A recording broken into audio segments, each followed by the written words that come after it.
There is one question every customer secretly asks you, but the question is, are you even hearing? Are you even listening? What that customer is asking.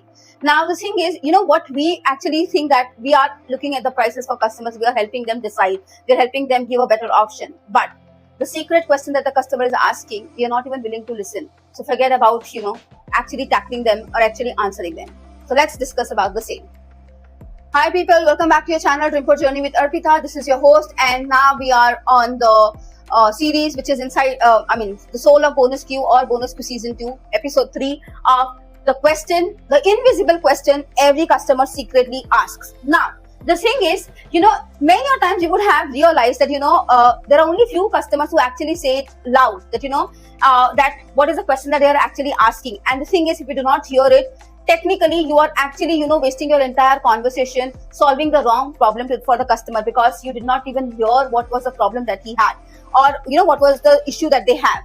So because customers rarely begin by deciding whether they like your fare or not, they actually first decide whether they trust the person who's offering it, whether they trust the person who's recommending something.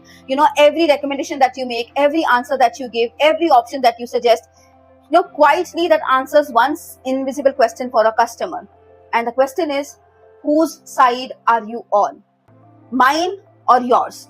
And the day I understood this, Bonus Q stopped feeling like a sale to me, and like sale to me, but it started feeling like relationships. Now, the thing is, if y'all have heard about this question, or I don't know if y'all have ever come across this self-realization that if the customer is asking me this, that whose side am I on, the customer side or my side?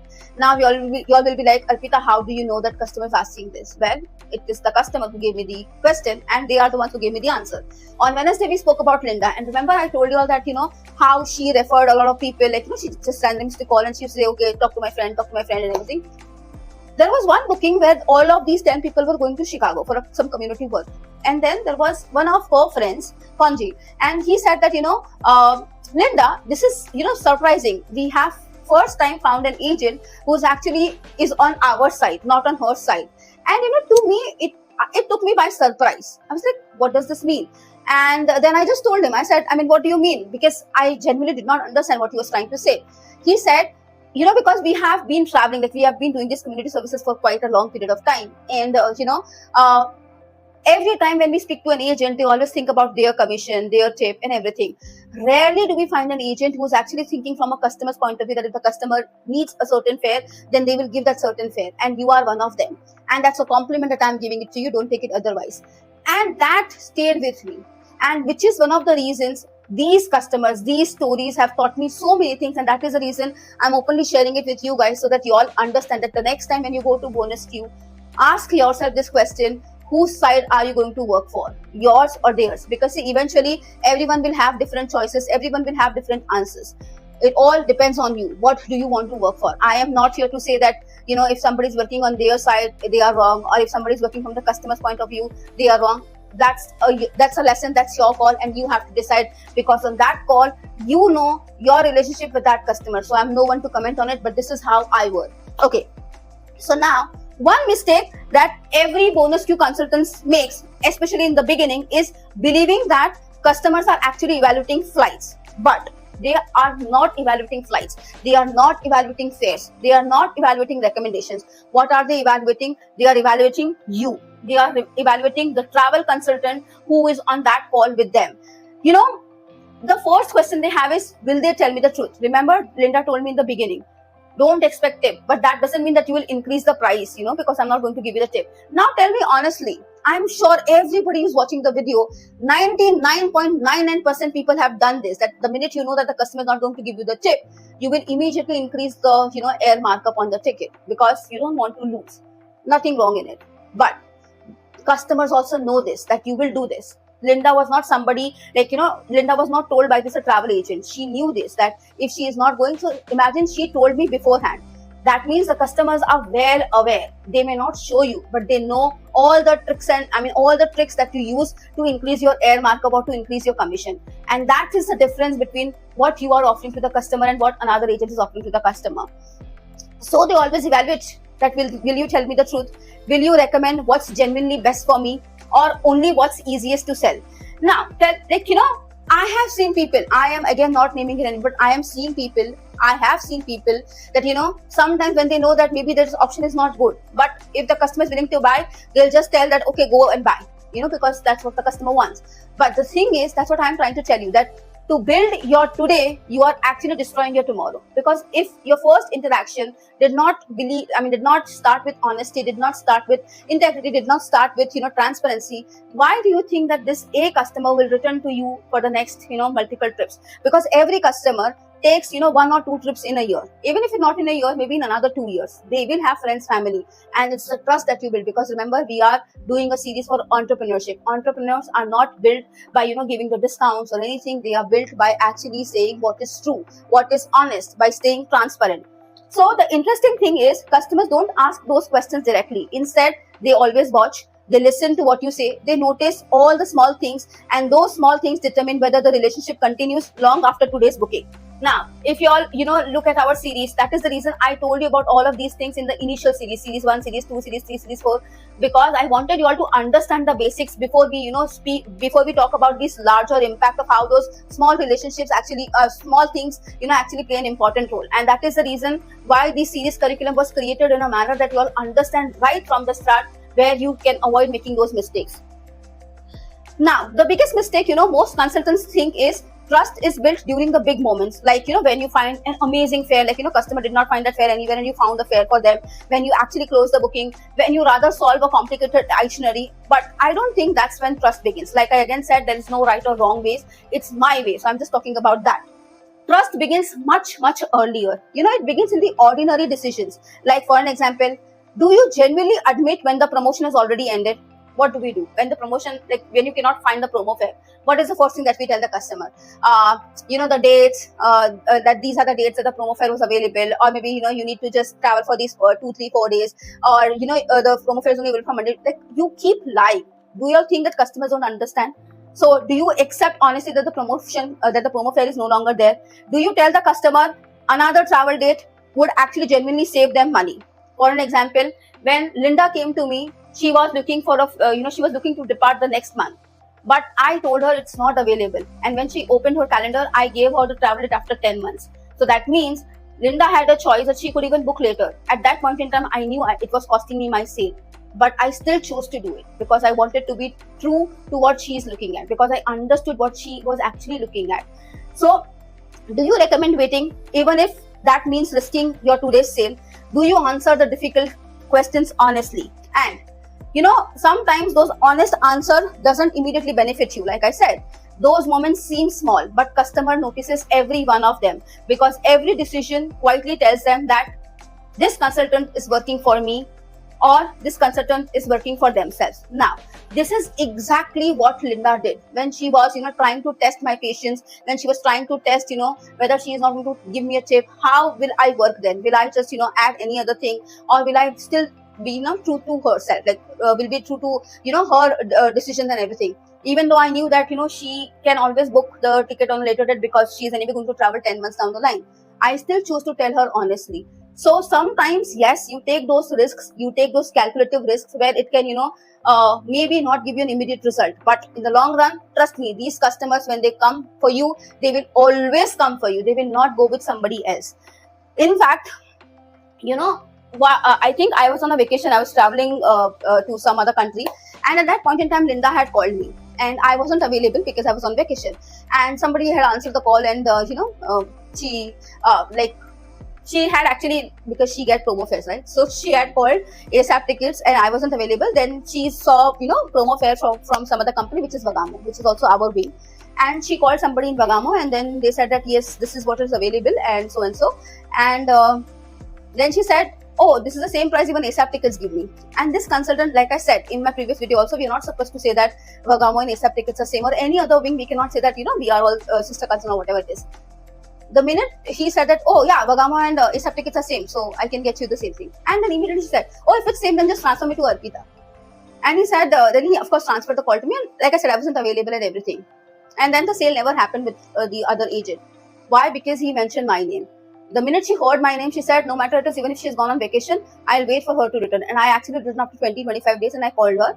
And she said, I have been waiting for you. I know that promo fair would have ended long back, but I still waited for you because, I did not know that Bergamo and ASAP tickets are same. Now that I know, I will not even call Bergamo. So you see, that one honesty earned her to me. Even when I was on a 25-day vacation break, she still chose me over somebody else. And that is what, the seeds that you actually sow today will grow in the long run. Linda must have bought, like I said, maybe around about 30-40 times by now, because I've lost the count also that she has bought with me. So people often think that bonus queue exists to teach consultants how to close sales. But I don't believe that it's the greatest lesson anyway, because I think bonus queue teaches you something much, much harder. It doesn't teach you that how to close a sale. See, sale eventually you will close, whether you are on bonus queue, whether you are on, live calls, whether you are on a return customer, a referral customer, or anything. Sales is just the byproduct of bonus queue. Sale is not bonus queue, because bonus queue teaches you how to trust the customers, how to win their trust, how to, stay consistent with your progress. Bonus queue teaches you how to earn trust, not by saying you can trust me, because that is something that each one of us say, but by behaving in ways that make trust feel obvious for the customers. Every customer gives you opportunities to prove it. Like I said, each customer, like we are dealing with, maybe bonus queue, live call, whatever, every customer gives us enough room. Like once a customer decides that they don't want to go with you, they want to go with some other consultant, but at one point in time, they had given you room to prove yourself that you are, working for them, like you are thinking they are good. Imagine tomorrow if you go to a sales shop and like you go to a shop to buy something, and if the salesperson does not convince you that he is, actually thinking of your good, will you even purchase? No, you will move to another shop. And that's exactly what customer does.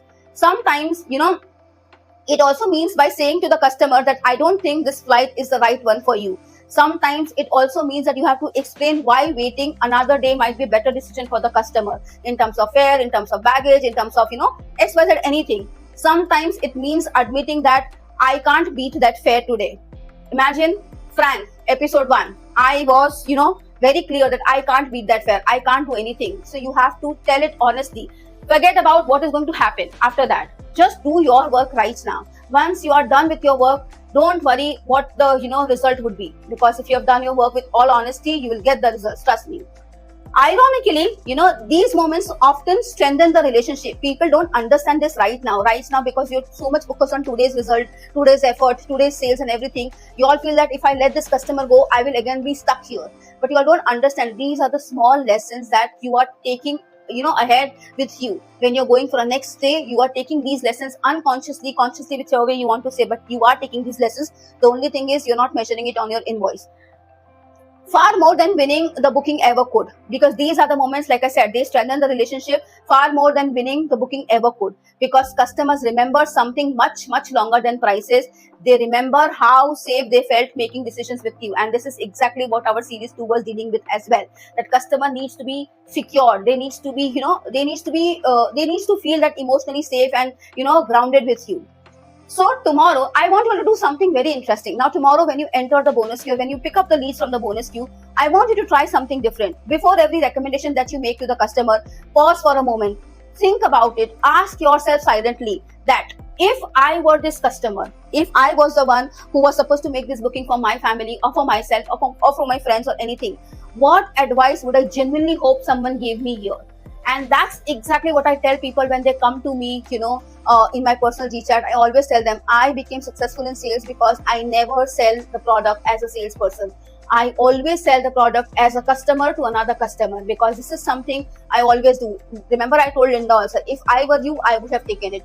I am always in their shoes, because if as a customer, if I can't buy that product, I will not even recommend my customers to buy that product. So that is one thing that you have to do honestly, and then once you ask yourself that question honestly, then give that advice to the customer. Even if it's not the easiest path to make a sale or something, that's okay, because that's how that trust begins. Not through perfect sales techniques, but through consistently making decisions that the customer knows were made for their benefit. Customers are surprisingly good at recognizing sincerity, and they are equally good at recognizing pressure. Choose sincerity every time. Remember, that's what we had discussed earlier also, that if you keep pushing a customer for a sale, for the price, anything, they understand it, because they know that right now this sale may be important for you, this booking may be important for you, but they also understand that maybe you're not sincere. Right now you just want to close this deal, that's why you are giving them that recommendation. So always choose sincerity over pressure, because pressure is not going to stay for long. Sincerity will always remain, and that is what will choose that customer back to you. So for your next 10 calls, what I want you to do is, like I said, do this. Ask, like, before you give any price recommendation, even if the customer is not speaking to you over the phone, that's fine. Just when you're sending the price quote, think about it, that if I am a customer, if I am traveling to this destination, will I choose this ticket? Will I choose this long layover? Will I choose this? Because you already see, the family traveling, infant traveling, children traveling, 2 people traveling. Will you make that decision for yourself? And if your answer is yes, if you feel that yes, this is the fare I would choose anytime.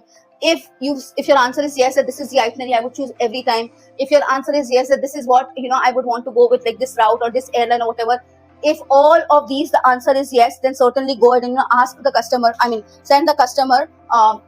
Tell the customer to choose this, so they can choose accordingly. So what I want you all to do is, for the next 10 calls, you need to go that instead of measuring how many bookings have I made, instead ask at the end of each conversation, ask yourself one question: did I make this customer's decision easier this time, or did I simply try to make my sale easier? What is it that you made it easy, your sale or the customer's decision? Write the answer down. And after 10 conversations, you will notice something. The consultants who build lasting relationships, rarely focus on closing. They focus on helping, and closing often followed naturally. So now the thing is, honestly do this, not because I'm telling you to do, but do it, and you will realize for yourself the change that it will bring to your thinking process, to your sales driven techniques, especially in bonus queue, because this is the dead end for a lot of people. They feel that they are stuck here. So bonus queue taught me something I wish someone had taught me on my very first day. Customers don't become loyal because you always have the cheapest fare. They become loyal because they stop wondering whether you are working for them, and the moment that question disappears, everything changes. Price only becomes one part of the conversation, and trust becomes the foundation of it.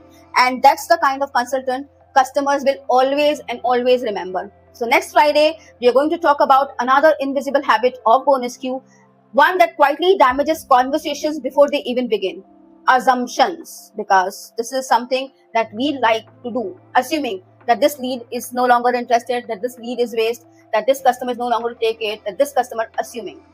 Because the moment you think you already know what a customer wants, you stop discovering what they actually need. So I'll see you next Friday with this. Until then, thank you so much for watching my video. Please like, share, comment, and subscribe, and we'll meet again in the next one. Bye.